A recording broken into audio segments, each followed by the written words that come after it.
Okay, biblical word study. Well, we study one word at a time, one verse at a time from the original Hebrew and Greek in the Bible. And this week, we're doing ashamed, confounded, shame, confusion. Along that line, and I got I got about 10 verbs to look up here. And I'm going to start with, I guess, this one. Look at that. I only got 4 or 5 pages up there. I usually got about 15 or 20 of them. But the last couple I did, going into the Greek New Testament, it threw me for a whirl because I thought it was going to be quick and easy. But then I started bouncing all over the place. And I didn't have really enough time to complete my studying, which I never really complete anyway, but not complete enough to get it ready to impart to you guys. But we're going to start here. And this would be this word here. I'm going to throw it up here.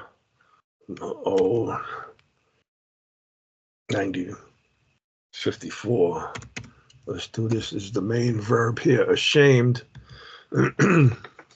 Boosh. We might have covered some of this last week. Ashamed, confounded, to put to shame, to be ashamed. As you can see, there's over 100 verses here with this on it. And then there's a few other things here that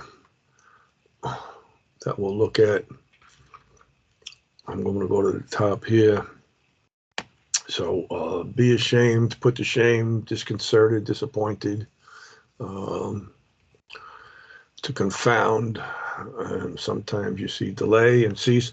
But there's one time here is private parts. We talked about this last week. We didn't talk about it, but we just mentioned it in Deuteronomy 25:11. When men strive together one with another, and the wife of the one draweth near for to deliver her husband out of the hand of him that smiteth him, and putteth forth her hand, and taketh him by the secrets, thou shalt cut off her hand, thine eye shall not pity her. So she's coming to the aid of her husband, who's getting beat up by somebody else, and she grabs the guy by his secrets, and that word is mebush, secrets, private parts.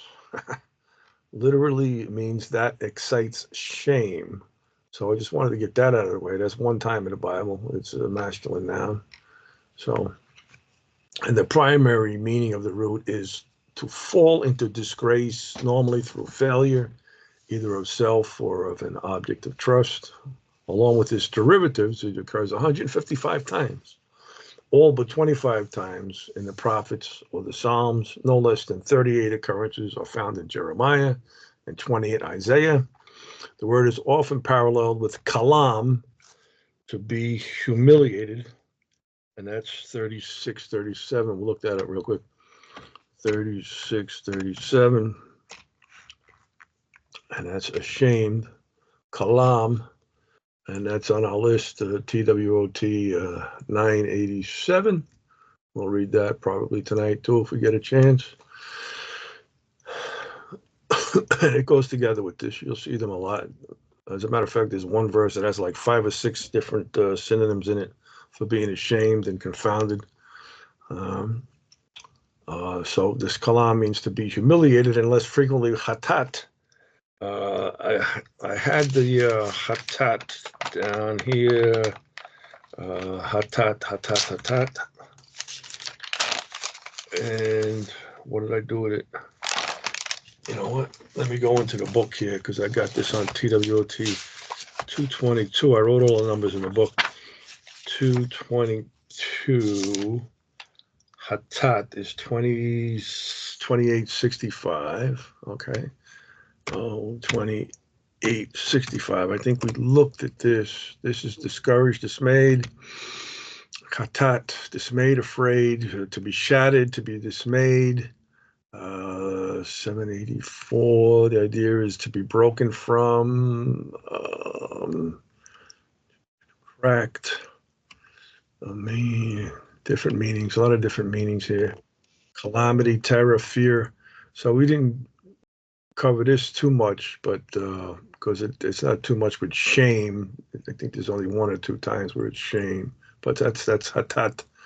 I like to look these things up when I come across them in the readings, less frequently with hatat, to be shattered or dismayed, as these parallels suggest. The force of bush is somewhat in contrast to the primary meaning of the English to be ashamed, in that the English stresses the inner attitude, the state of mind, while the Hebrew means to come to shame and stresses the sense of public disgrace, a physical state. Likewise, the Akkadian and the G stem of this root means to come to shame, and the D stem is to put to shame. What the G stem and the D stem is, I don't know.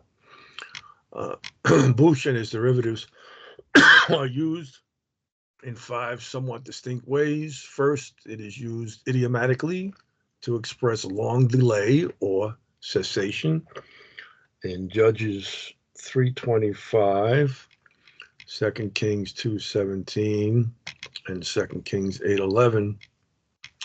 And they tarried till they were ashamed. These were the people that were supposed to be watching out for this judge here, who got killed. And what's his name? Ehud, I think, stabbed him and left him for dead, and he closed the doors.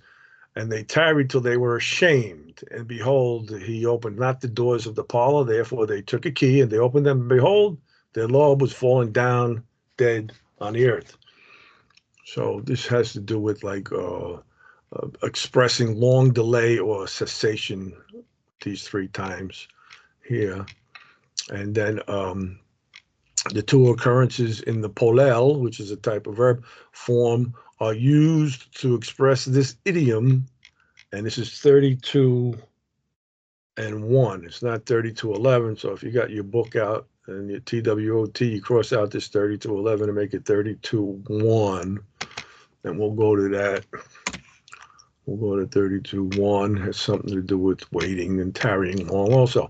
And when the people saw that Moses delayed to come down from the mount, the people gathered themselves together unto Aaron and said unto him, Up, make us gods, which shall go before us. As for this Moses, the man that brought us up out of the land of Egypt, we wot not. It's become him. So he took them out of the land of Egypt. He goes up to the mountain.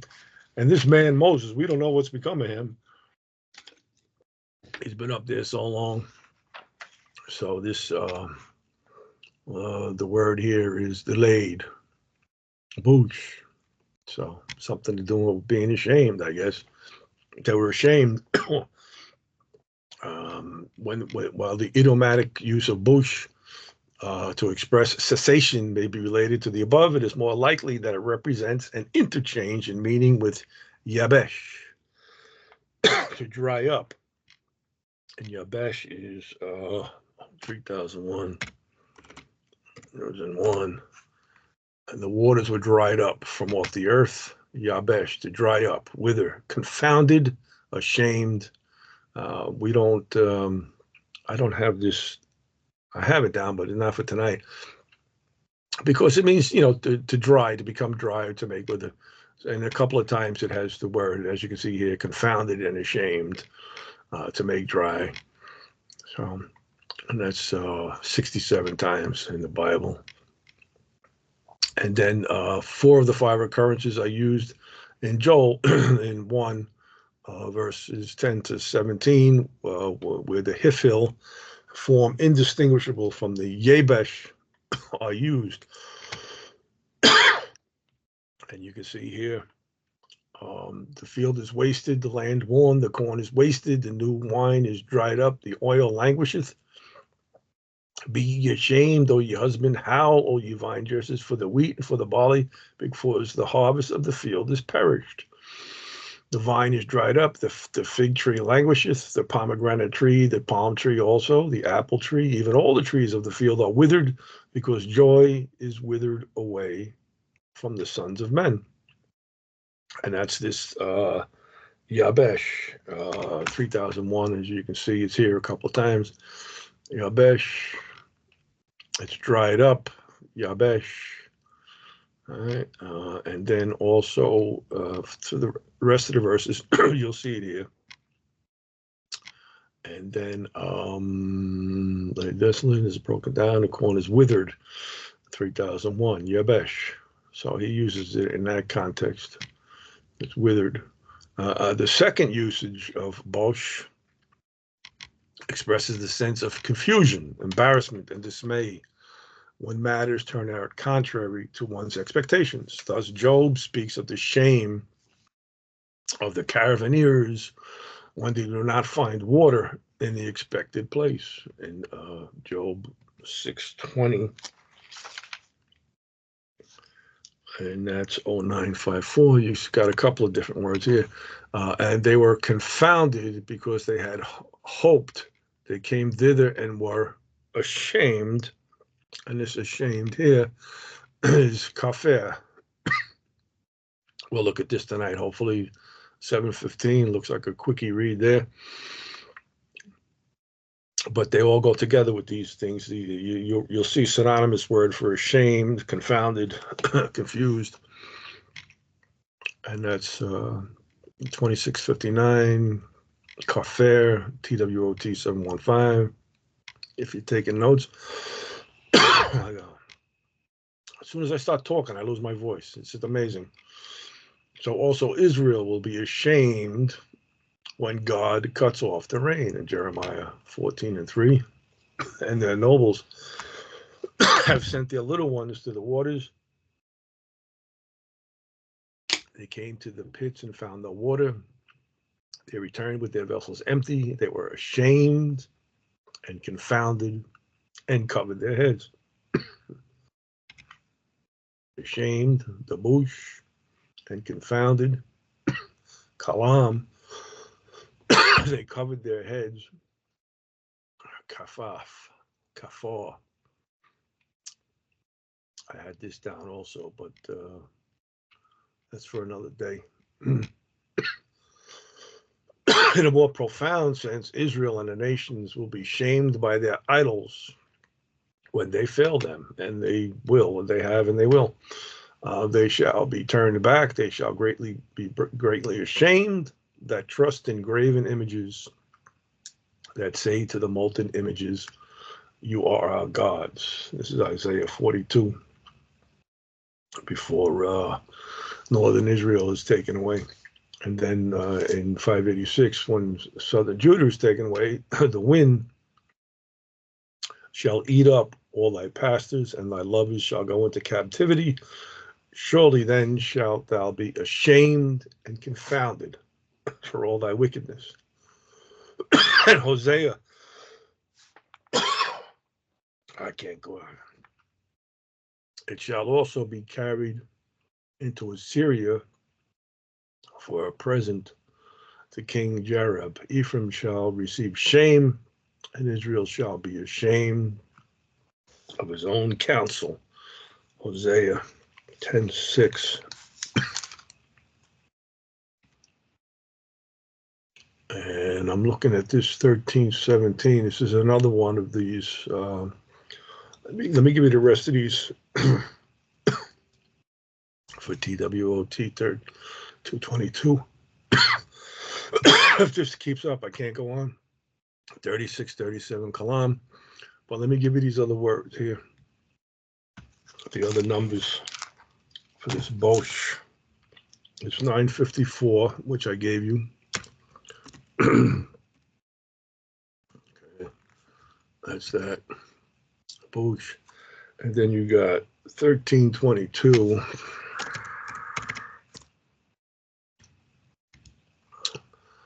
It's shame, Boshet.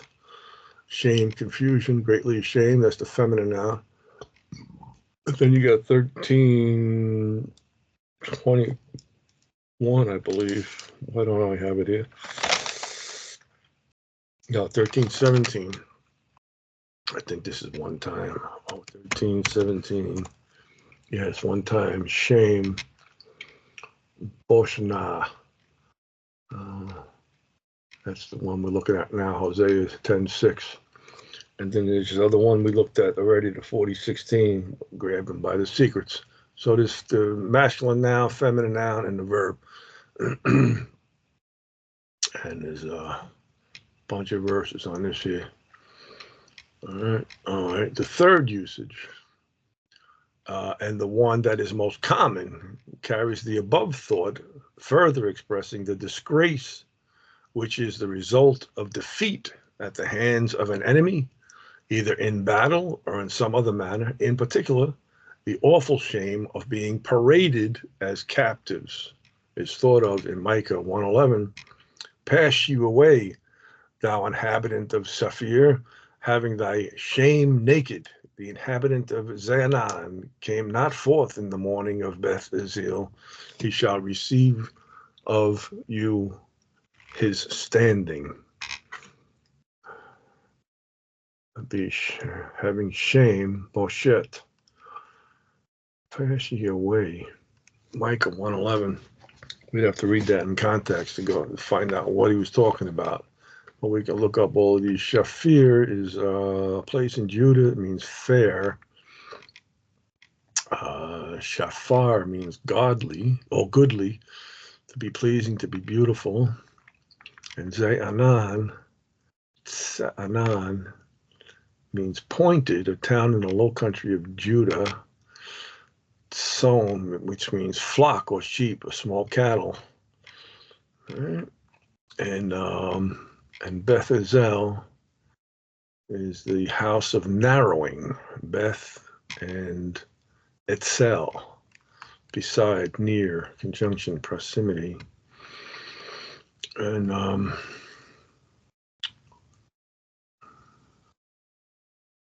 Shafir, a village addressed by Micah in the mountain district, Yeleropolis and Ashkelon. Right? Beautiful town. And Zaanan, see what the Bible is. A place named Micah. Senses the prophet makes verbal play with the name as if it were derived from Yatsah, to go forth. The inhabitress of Zaanan is not come forth, Yatsah. The place is not identical. Probably the same as Zinan. So, it's how we study. We look at one word, find out where it's going. We can go into all kinds of places with this too, but we're not going to do that. Jeremiah 2:26. As the thief is ashamed when he is found, so is the house of Israel ashamed. They, their kings, their princes, their priests, and their prophets. Everybody's ashamed. This is after they were taken captive by the north. This is southern Judah. Bolsheth. And then also we got this Yabesh here. So that's to dry up. And they'll be dried up. The priests, the kings, the prophets. Involved here are all the nuances of confusion, disillusionment, humiliation, and brokenness, which the word connotes. The prophets normally use the word with this sense, promising Israel that unless she repents and turns from her idolatrous ways, she will certainly experience the shame of defeat and exile. In all of these verses, Isaiah 1:29.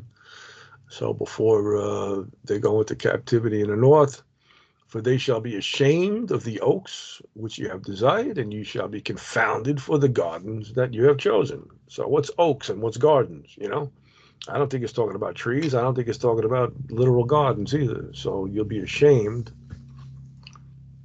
and confounded, kafir,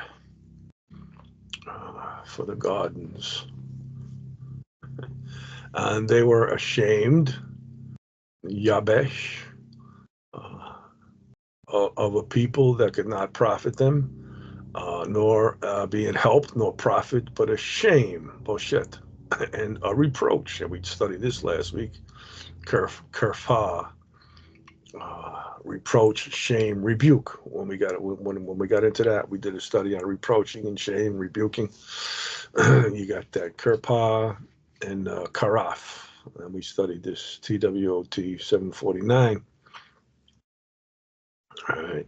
And then in right before 586, when the southern Judah was to be taken, why gottest thou about so much to change thy way? Thou also shalt be ashamed of Egypt, as thou was ashamed of Assyria. So he's talking about them being taken by Assyria over here in Isaiah. And for a voice of wailing is heard out of Zion. How are we spoiled? We are greatly confounded. Boosh. Because we have forsaken the land, because our dwellings have cast us out. And this is what happens when we don't do his will. And then Ezra 9:6, and said, "Oh my God, I am ashamed and blush to lift up my face to thee, my God, for our iniquities are increased over our head, and our trespasses grown up unto the heavens." And this is after they came out of captivity in Ezra. So they're still ashamed. Boosh, and they blush. What's blush? Kalam, yeah, ashamed. We'll get into this too. It's in our study. Kalam, TWOT 987. We'll get into that. So we'll be reading the same verses again. All right. Increased over our head, and our trespasses grown up unto the heavens. And Daniel 9:7, O Lord, righteousness belongeth unto thee, but unto us confusion of faces, as at this day to the men of Judah and to the inhabitants of Jerusalem, and unto all Israel that are near, that are far off, through all their countries, whither thou hast driven them, because of their trespass, that they have trespassed against thee. So there's confusion of faces. Mosheth. And this is Daniel. You know, with Daniel, he's over there in the captivity with them. And then intimately associated with this third use of the word is the question of trust. If Israel seeks to ensure her own glory by refusing to trust in God, but rather trust in idols, and we read that in Isaiah 129, or in foreign nations, we just read that in Isaiah 30:5. But in Isaiah 20:5, and they shall be afraid and ashamed of Ethiopia, their expectation, and of Egypt, their glory. And then we read that already. And she will not get glory, but shame and disgrace. On the other hand, if one will humbly submit to God, he will find his true glory, for God will not let that person come to shame.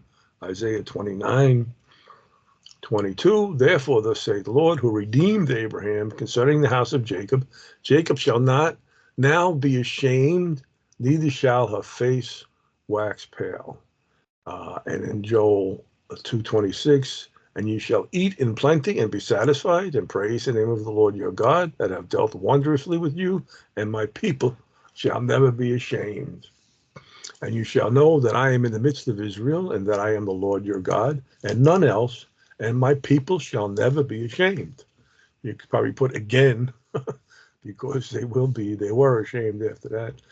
And Zephaniah 3:19, behold, at that time I will undo all that afflict thee, and I will save her that halteth, and gather her that was driven out, and I will get them praise and fame in every land where they have been put to shame. So this is future stuff here he's talking about in Isaiah, Joel, and Zephaniah. And we're going to look forward to that. So it is this promise of which the psalmist continually reminds God in Psalms 25:3. Yea, let none that wait on thee be ashamed. Let them be ashamed which transgress without cause. So now we know how we become ashamed. And then 31:17, let me not be ashamed, O Lord, for I have called upon thee. Let the wicked be ashamed, and let them be silent in the grave. So you get the juxtaposition there of how you become ashamed and how you're not ashamed. And then Psalms 37:19, they shall not be ashamed in the evil time, and in the days of famine they shall be satisfied. Psalms 37:19, Psalms 119:46, I will speak of thy testimonies also before kings and will not be ashamed. And similarly, although Israel's enemies may triumph over her for a period, they must inevitably, because of their idolatry and their lack of trust in God, be brought to abject shame. So he'll take care of Israel. He'll make them ashamed, but he'll also make their enemies ashamed too. Isaiah 41:11. Behold, all they that were incensed against thee shall be ashamed and confounded. They shall be as nothing, and they that strive with thee shall perish. This is all future stuff too. Ashamed and confounded is kalam. Okay, we'll get to that. All right. And the daughter of Egypt shall be confounded. She shall be delivered into the hand of the people of the north. Jeremiah says that.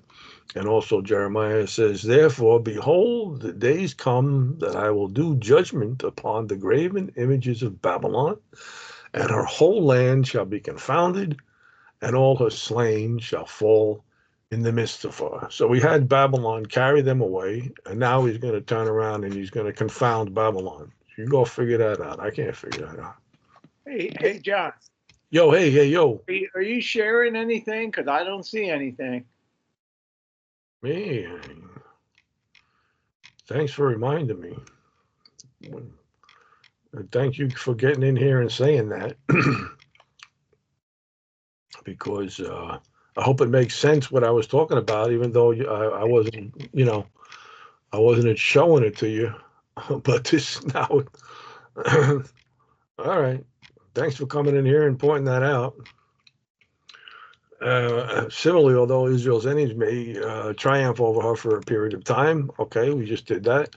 Again, the psalmist's fervent expectation that because he trusts in God, those who are attempting to destroy him must themselves be brought low in disgrace.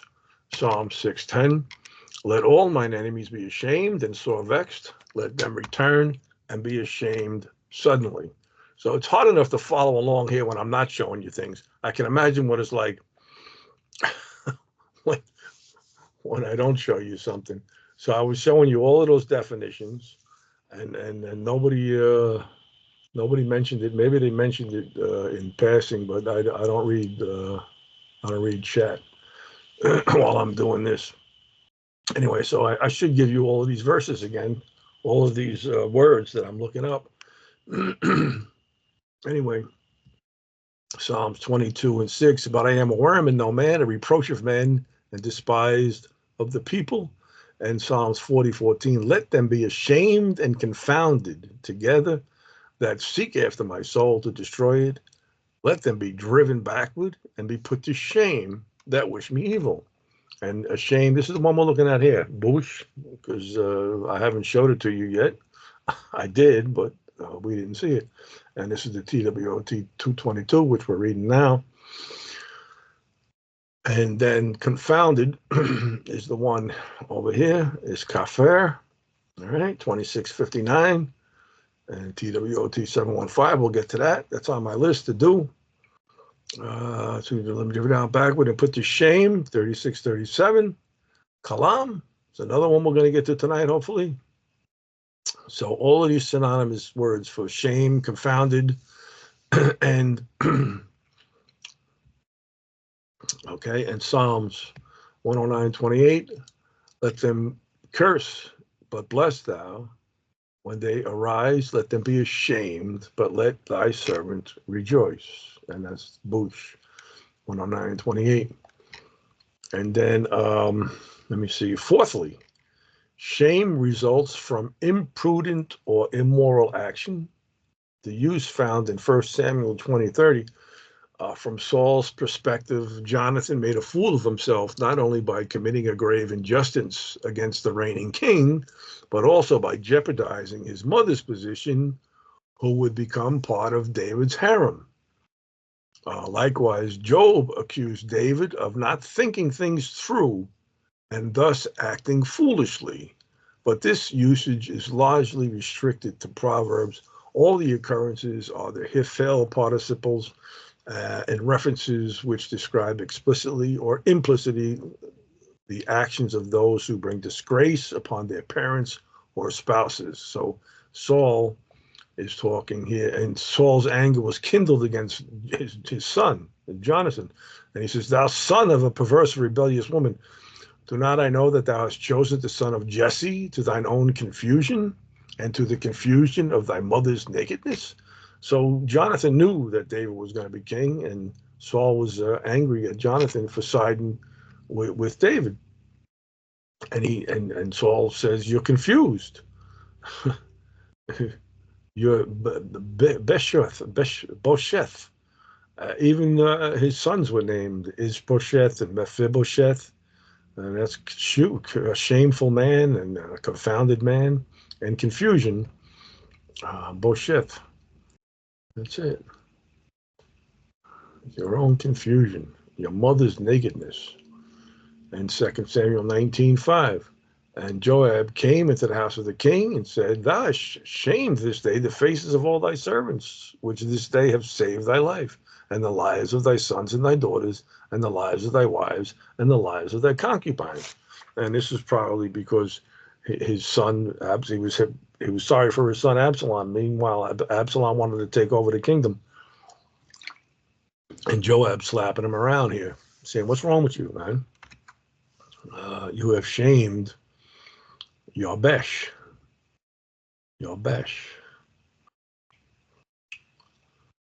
They, the faces of all the servants, right, and the concubines." So, and then this, all the occurrences are Hiphil, and this is Proverbs 10:5. He that gathereth in summer is a wise son, but he that sleepeth in harvest is a son that causeth shame. 9:54. And the Hiphil, whatever that is, it means that it usually expresses the causative action of the kal. Kal is the most used verb, like he ate, he came, he reigned. So the Hiphil is like he caused to eat, but they use the verb in a different sense. The simple way is he ate, he came, and the Hiphil is he caused to eat or he fed. And then a virtuous woman is a crown to her husband, but she that maketh ashamed is as rottenness in his bones. The king's favor is towards a wise servant, but his wrath is against him that causes shame. And the final use of bosh is the one which coincides most closely with the common English connotation, a feeling of guilt from having done what is wrong. And that's good if you got a conscience that tells you that. And Jeremiah is horrified that the people are not ashamed at having committed abomination, idolatry. And Jeremiah 6:15, were they ashamed when they had committed abomination? Nay, they were not ashamed, neither could they blush. Therefore, they shall fall among them. They shall fall among them that fall, and the time that I visit them, they shall be cast down. And this is right before they were destroyed in 586. Yabesh, confound, ashamed, and they were ashamed. Bush, right? They'd be cast down. Cast down is kashal, to fall, to stumble, tada. And I don't think that's what will happen. Similarly, Ezekiel indicates that God's grace manifested in the restoration will not allay, but increase Judah's sense of shame. In Ezekiel 16:63, that thou mayest remember and be confounded, and never open thy mouth any more because of thy shame, when I am pacified toward thee for all that thou hast done, saith the Lord God. So he's got patience, he's long suffering, and but you gotta be confounded, you gotta be put to shame. And this Kelly Moore, we're gonna get to this one. Kelly Moore comes from Kalam, be ashamed, and all of these verses here. And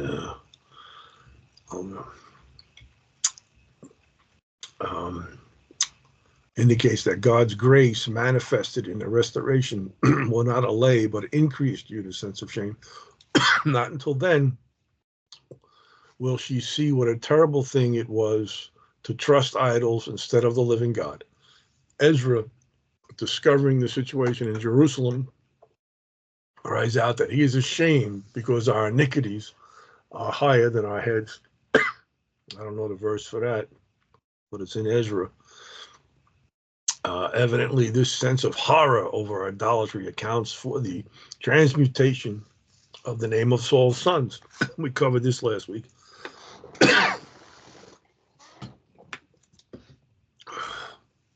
So I'm not going to go through that again. Ishbosheth, Mephibosheth, Ishbosheth, the shame of man, utterance of shame. All right. And it's 987. Do I want to do this one? Let's do the 715. I think. Yeah, we'll do the 715. It looks like a quickie. Be ashamed, feel abashed, or confounded. And this is hapa. The basic idea concerns the loss of self-possession through humiliation, embarrassment, or confusion. It is close in meaning to the root bush or bash, which we just looked at. In fact, in 14 of its 17 passages, it is the parallel with bosh. Bosh is used more frequently, which suggests that hapar is mainly a word of amplification. So you'll see them together in verses, which we have seen. A typical example of both appearing in the same context occurs in Micah, as he predicts the day when seers will be ashamed, bosh, and diviners will be confounded. The seers shall be bosh, and the diviners kafir. Yea, they shall cover their lips, for there is no answer of God. No discernible difference in meaning exists between the two roots in such a context. Both words include the connotation of disappointment, as used in Job 6:20, which we read already. Job, therefore, speaking of the companies of Sheba, coming looking in vain for water, and thus experiencing bosh and haper or heper. They were confounded because they had hoped. They came thither and were ashamed. Confounded, bosh, and they were ashamed. Kafir. Okay, one hifil usage is clearly causative in nature. A son being said to cause shame, bosh, and bring reproach, haper, on his parents when he does not respect them properly. Proverbs 19:26. He that wasteth his father and chaseth away his mother is a son that causes shame and bringeth reproach. So they use different English words, but we know this is bosh, causes shame, and reproach here is kafir. So we don't look at the English anymore. Two hifils speak of manifesting shame. For instance, Israel being urged not to fear because she would not be ashamed. The thought being that the land would not display a sense of hardship and destruction. Fear not, for thou shalt not be ashamed, neither be confounded, for thou shalt not be put to shame. And this is the one that has got like 5 or 6 of them in there. Thou shalt not be ashamed. All right. Nor confounded. For thou shalt not be put to shame. For thou shalt forget the shame of thy youth, and shall not remember the reproach of thy widowhood. So you got all these words in there. Bush, kalam, kafah, boshet, and kerpa, all in one verse. Ashamed, ashamed, ashamed. A reproach. So that's good. We ended with that one here. And this other one is it 987? Let me see. 715. Yeah, let me do 987. So be ashamed, confounded, reproach, hurt, to be put to shame, to put to confusion, lush, that's the verb. And this is confusion, dishonor, reproach, shame. That's probably the feminine noun, and then the masculine noun. And I will bring everlasting reproach upon you, and a perpetual shame which shall not be forgotten. And this reproach is the kirpa, and a perpetual shame. Here's the word we're looking at now, and that's the feminine noun. Okay, kelimuth. Shame, disgrace. So that's one time in the Bible here, but this 3639 is shame. It's kelima, shame, confusion. That's a feminine noun. Wait a second. What's this one? There's the verb here. Wait a second. 3637. Okay. So we got three of them here. We got 36, 37, 36, 39. And 3640. Okay, 3640. I'll put them up here. That's perpetual shame. That's one time in the Bible. And that's the feminine. That's also feminine. Okay. You got two feminine nouns there. Kelimuth, kelima, and the verb is kalam. And we'll just go through here and see where it takes us. All right. Kalam denotes a sense of disgrace, which attends public humiliation.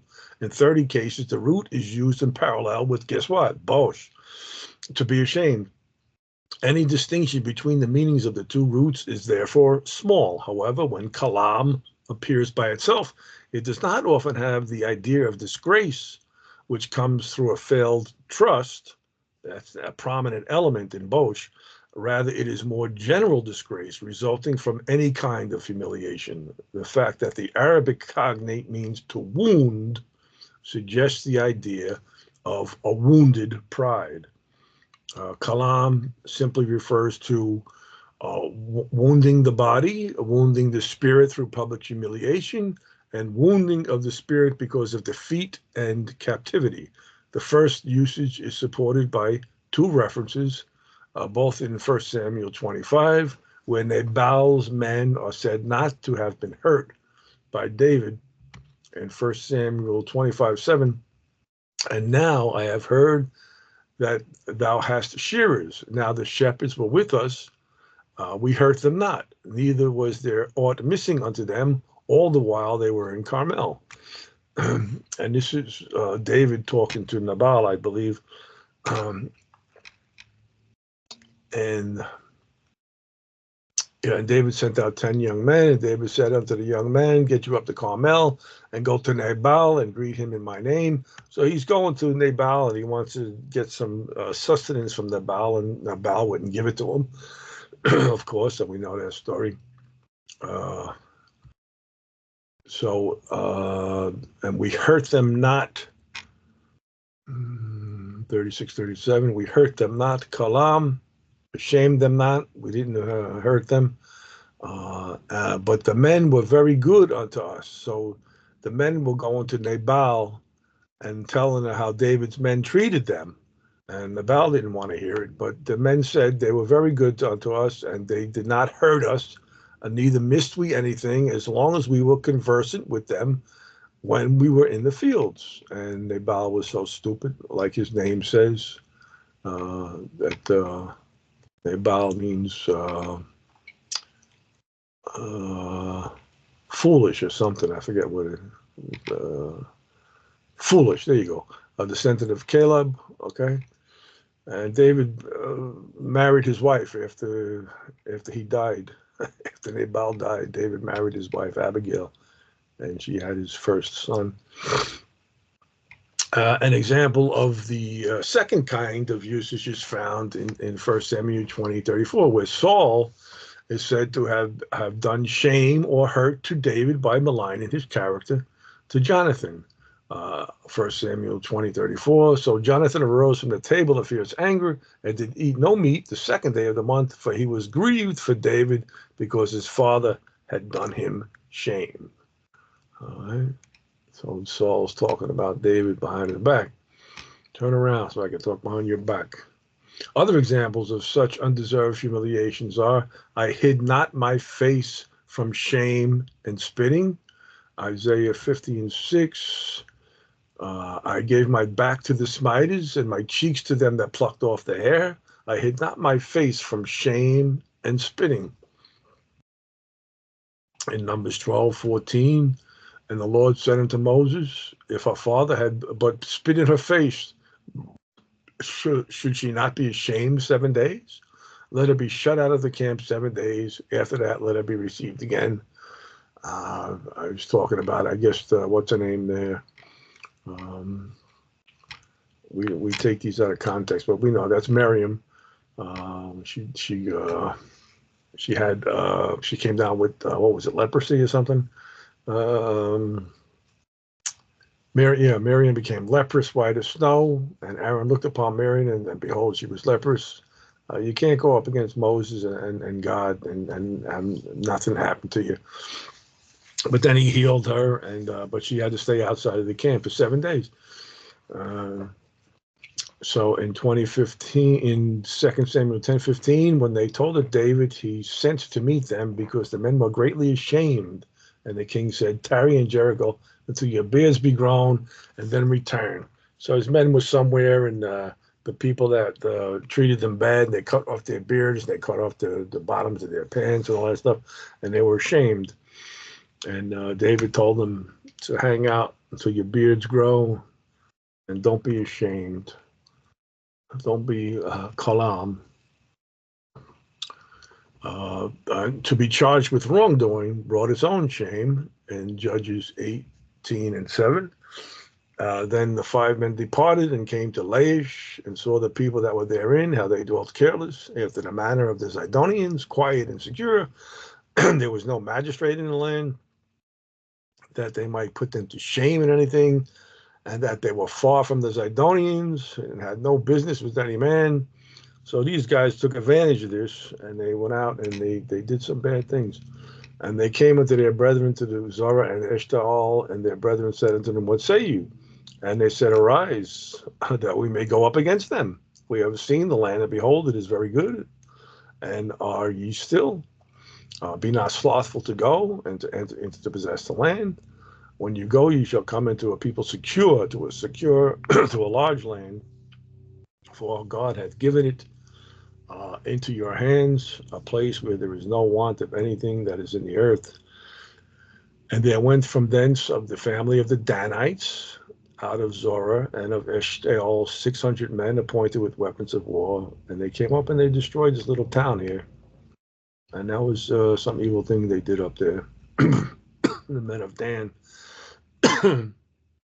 And so Boaz told his workers not to shame or reproach Ruth for gleaning among them. And Ruth was hanging out with them, and Boaz was taking care of her. He didn't let the young men fool around with her. And she was risen up to glean. Boaz commanded his young men, saying, let her glean even among the sheaves, and reproach her not. Reproach, whatever that means. It means kalam. Don't shame her. Don't hurt her. Don't insult her. Don't rape her, And Job's comforters felt it necessary to shame Job for mocking God. Should thy lies make men hold their peace, and when thou mockest, shall no man make thee ashamed? These guys are talking to Job. And 19:3, he says, these 10 times have you approached me. You are not ashamed that you make yourselves strange to me. So, Job's story, and the 3 men that were with him, they had to be straightened out by the young whippersnapper. There were some kinds of activity by which a person ought to be humiliated, even without being reproached for them. Prostitution was one of these And the prophets charged the Hebrew people with religious prostitution. Even the Philistines were embarrassed by the Hebrews' actions, according to Ezekiel 16:27. But therefore I have stretched out my hand over thee, and I have diminished thee thine ordinary food, and delivered thee unto the will of them that hate thee, the daughters of the Philistines, which are ashamed of thy lewd way. So they were so bad that the Philistines were ashamed of that lewd way. Zimah, lewdness, wickedness.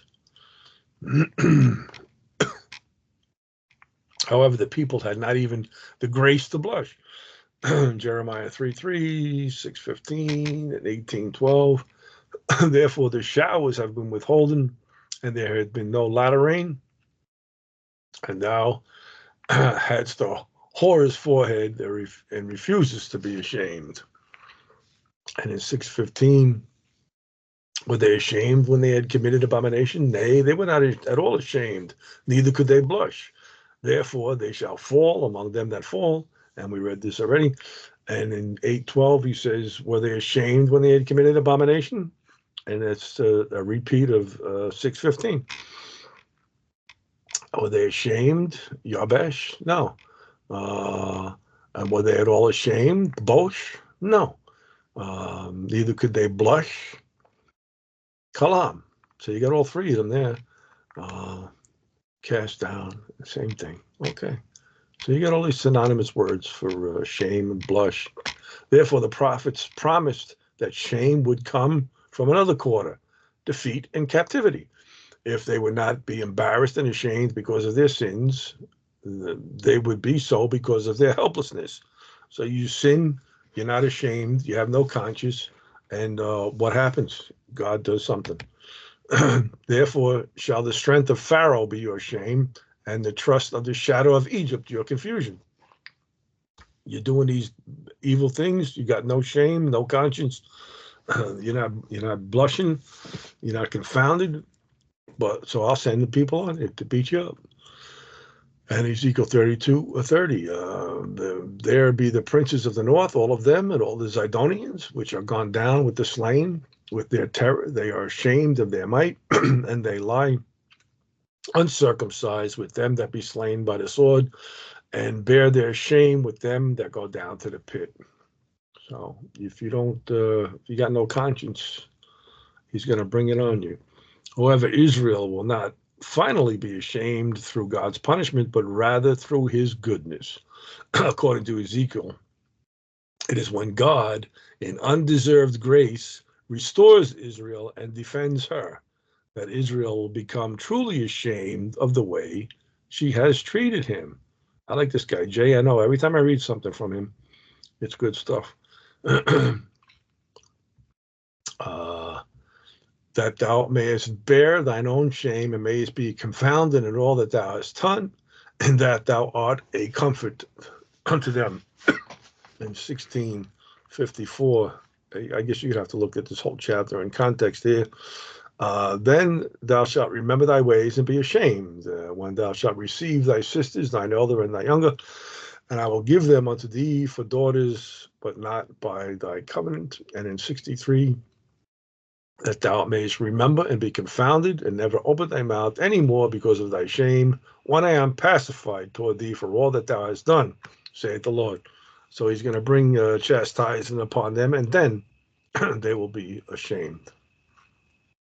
Thou son of man, show the house to the house of Israel, that they may be ashamed of their iniquities, and let them measure the pattern, whatever that means. And in 43:11, he says, and if they be ashamed of all that they have done, show them the form of the house and the this is when he builds the temple there, and the fashion thereof, and the goings out thereof, and the comings in thereof, and all the forms thereof, and all the ordinances thereof, and all the forms thereof, and all the laws thereof, and write it in their sight, that they may keep the whole form thereof, and all the ordinance thereof, and do them. So this is the when Ezekiel, if you read Ezekiel like 40, 42, 43, 44, he's measuring out the temple, and he's giving out the laws and the ordinances and all that. And there's a lot of different stuff in there. And when they see this and the goodness of God, they'll be ashamed for what they did. And Isaiah 54:4, he says, "Fear not, for thou shalt not be ashamed, neither be confounded, for thou shalt not be put to shame, for thou shalt forget the shame of thy youth." And we saw this verse already. "And thou shalt remember thy reproach and thy widowhood no more, anymore." And that's the Kalam. And this other one is, let me get this out of here. This is the one, we're going to have to get into this too. That's one I should have did more study on. But hopefully, but this 7036 is a kalon, masculine noun, means shame, confusion, dishonor, ignominy, reproach, and it comes from the verb kala, seem vile, shall be contemned, lightly esteemed, despised, to disgrace, to honor, dishonor. And we'll look at this. Just the last one I got here. I did 987. Yeah. I did 715, I think. I did 222, yes. So this is the last one for here, 2024, TWOT 2024. This root signifies the lowering of another's social position, kalal, often frequently occurs as the opposite of glory and honor. Honor is kabed. It occurs 23 times. Distinguished kala, parched, roasted. God orders his people not to punish a man who starts a pugilistic duel with more than 40 stripes, lest he be degraded, put in an unwarranted social position in their sight, because he is a brother Israelite. So you're not supposed to beat somebody more than 40 stripes. 40 stripes he may give in and not exceed, lest he should exceed and beat him above these with many stripes. Then thy brother should seem vile unto thee. Kala, 734. Yeah, okay. Kala, seem vile unto thee. And this, in view of this material and social inferiority, David declined becoming the king's son-in-law because this would have degraded that position. In Isaiah, 1 Samuel 18:23, and Saul's servants spoke these words in the ears of David, and David said, "Seemeth it to you a light thing to be a king's son-in-law, seeing that I am a poor and lightly esteemed?" So Saul told him, "You can marry my daughter." He was like, "What? Who, me? I am poor, Rush, and a man lightly esteemed. Kala, how can I be your son-in-law, the king's son-in-law?" Fulfilling Saul's request, he advanced his social position. Isaiah describes the ungodly chaos of his day, wherein conventional relationships were reversed. Brother oppresses brother, and the young exalt themselves over the aged.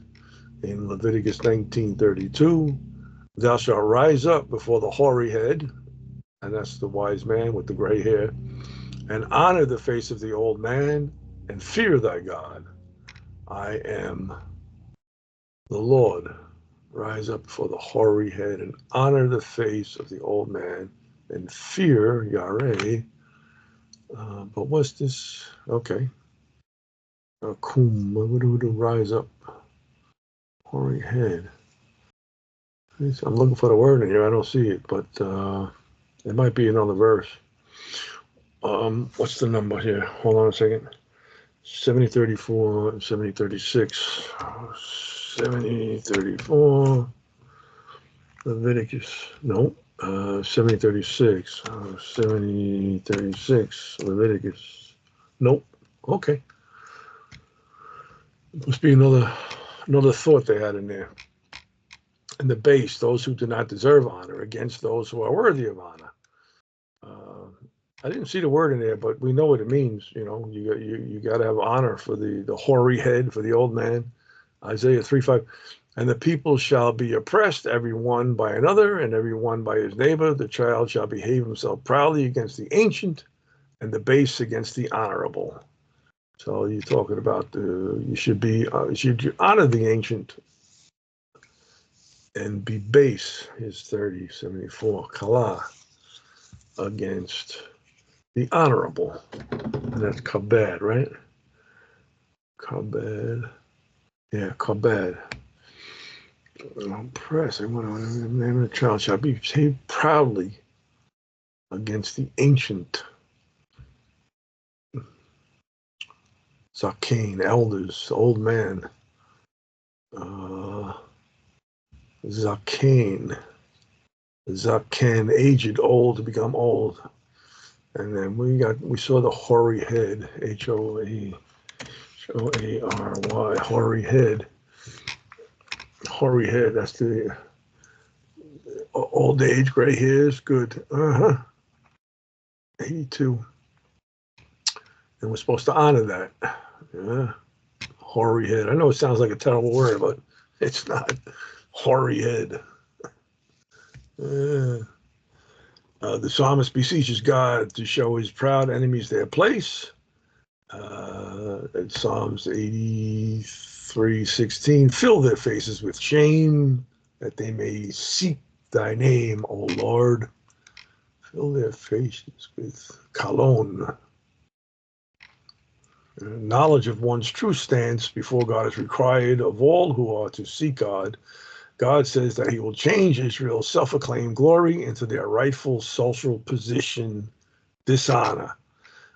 As they were increased, so they sinned against me. Therefore will I change their glory into shame. So I use the two words kabed and kabod and kalon. So that's what's going to happen. He will expose their true state for all to see. Jeremiah 13:26. Therefore I will I discover thy skirts upon thy face, and thy shame shall appear. Man's sinful heart leads him to self-exaltation, claiming credit for the blessings graciously bestowed by God. But God thrusts his creation into an objective state more clearly reflecting reality, and thus engenders repentance. Not for thy righteousness or for thy uprightness of heart didst thou go to possess their land, but for the wickedness of these nations the Lord thy God does drive them out before thee, and that he may perform the word which the Lord sware unto thy fathers Abraham, Isaac, and Jacob. So you're not going in because you're good. You're going in because I want you to drive them out because they're evil. They're more evil than you probably, but there's nothing righteous in you either. There we go. And then shame, disgrace, abuse, dishonor. This noun represents the effect on the objects of the action exercised in the verb. It denotes a state wherein its referent is as if he were in a lower social position than he in fact occupies. This noun occurs exclusively in poetical context, but is not a late word, and that would be the noun. So, and let's see, this, I was going to get into this. There's a few, this one, 2617, let me put it up here. 2617 and 153. 2617 and 153. They go together. 2617 and 153. 153. This is kataskune. Kataskunuo. Ashamed, confound, dishonor, and shame. And it's kata plus the 153, which is iskuno, to be ashamed. And we go to the Theological Dictionary 1. And if we were to read this, I think we have time. We got 7:43. Maybe we can get into some of this. But like I said, I didn't study this. It's only one page. but there's a lot of stuff down here that will send us into other pages. But I just wanted to get this real quick, see if I could do this. The linguistic usage in the Septuagint. So if you throw it back into the Septuagint, it'll probably give us some of the words that we just went through. Greek Old Testament, what is it, 2617? 2617. Okay, Ruth, we saw that one in Ruth, okay. KJV, and she was risen up to glean. Boaz commanded his young men, saying, let her glean among the sheaves and not reproach her. So they use 2617, kataskunuo, but over here, it's in the Old Testament, it's the 3637 that we looked at. What happened? Okay, and 2 Samuel 10:16. And when the children of Ammon saw that, they stank before David. So stank here would be this word, ba'ash. I'm born to smell bad if it was tomorrow, man. Right. And then there's 61 matches here. 2 Samuel 16:21. And it's down towards the end there. They abhorred. There's that abhorred again. There's the 887 Ba'ash. All right. Let me go down a little further here. Let me see what Psalms 52 and 6. The righteous also shall see in fear and shall laugh at him. We can't look at Psalms because they all get mixed up in here. Jeremiah 9:18. Let them make haste and take up a wailing for us, that our eyes may run down with tears and our eyelids gush out with waters. And this is kataskune, 10:14. Every man is brutish in his knowledge, and every founder is confounded. So there's the 3001 we saw, confounded. Yabesh. Okay, so you throw this into the Old Testament. Jeremiah 17:18. Let them be confounded. There it is. Bush, that persecute me, but let not me be confounded. Let them be dismayed, but let not me be dismayed. So we've got this kataskunuo, or kataskuno. All right, and let's see this 153 here, if that does anything. 53, 70 some odd matches. Look at this. Okay, and they were both naked, the man and his wife, and they were not bush. They were not ashamed. Judges 3:25. They tarried till they were ashamed. Okay, so you'll see these when you throw them into the Old Testament. It'll go through all the words that we already studied. So I'm not going to read all of this in the Septuagint. Eidos, and there's another one. Eidos is 127. It's connected to this 127. So you take these down. Reverence, eidos, shamefacedness, and reverence comes from a and ido. We know what that means. We know what ido is, to see. And you put that in front of it, and it's shamefacedness. Oh, look at that too. Look at that. All right. I can't go through all of this right now. I can, but and it's 1791 is shame. I have to write these down. It's just going to be probably for next week. Where's my pen? So I got 1791. 1788, that's shame. And this is reverence, regard, be ashamed, and shame, and triple. And 5157 is a turning, a trope. But N triple is 1788, 91. And what's this one here? Sophrosune, Oh, that's sobriety or sobriety. Okay. All right. And we got this one here, this eidos. Okay. And 152, iskune. So you got 152. Let me write that. 152 and 153 together. Okay. And this is 189. So that's what we're reading now. Theological Dictionary 1, starting on page 189. Yes. All right. So 152. There's 1, 2, 3, 4, 5, 6 words here that we iskune 152, 153. Okay, I got that. And this ischros, ISCHROS, ISCHROS. And this gives 169. So you go a few pages back and you'll see this eidos here for that one.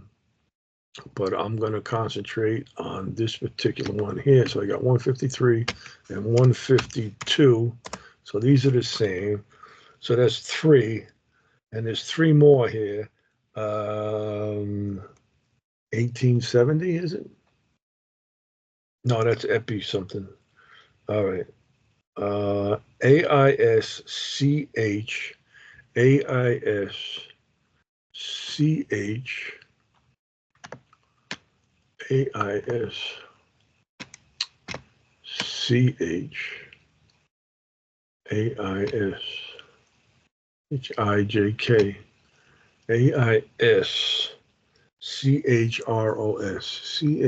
CHROS, ice gross, 150, 150, 150. So we'll look at these. I'm just setting myself up for next week, I guess. Filthy lucre, ice gross.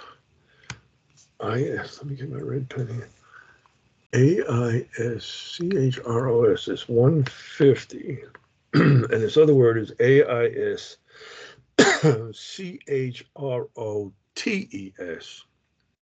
AISCHROTAS. There it is. 151. 151. So I'll put that over here. Where is it? 151. These are all connected. 151. This is filthiness. So it goes from kataskuno, which is ashamed, confounded, dishonor, and shame, to iskuno, which is to be ashamed, disfigurement, disgrace, to make ashamed. And this iskune, it's still shame, dishonesty, one who is ashamed of anything. But then it goes into filthy, iskros, and filthiness, iskrotes. It's 1, 2, 3, 4, 5, 6. 1, 2, 3, 4, 5. I'm missing one here. EPAIS, EPAIS, EPAIS, 17, EP, and OP, EP, where am I? EPAIS. Here we go. EPAIS CHUNO. AIS CHUN omega. So this word missing here, this ipe skunuo, but we got this ipe skunomai is 1870. So let me look that up. 1870. This is part of this too. 1870, and that's ashamed. Okay, yeah, but why they got it spelled like that?